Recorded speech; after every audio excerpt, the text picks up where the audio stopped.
Veuer.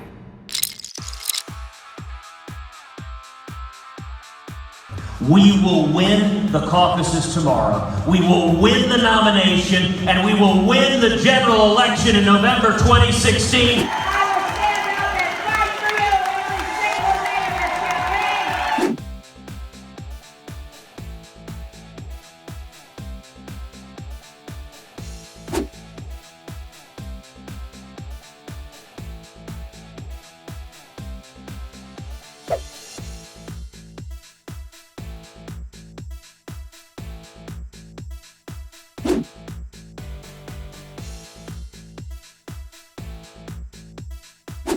No matter what happens, you got to get out in caucus because we're going to change things. We're going to change it.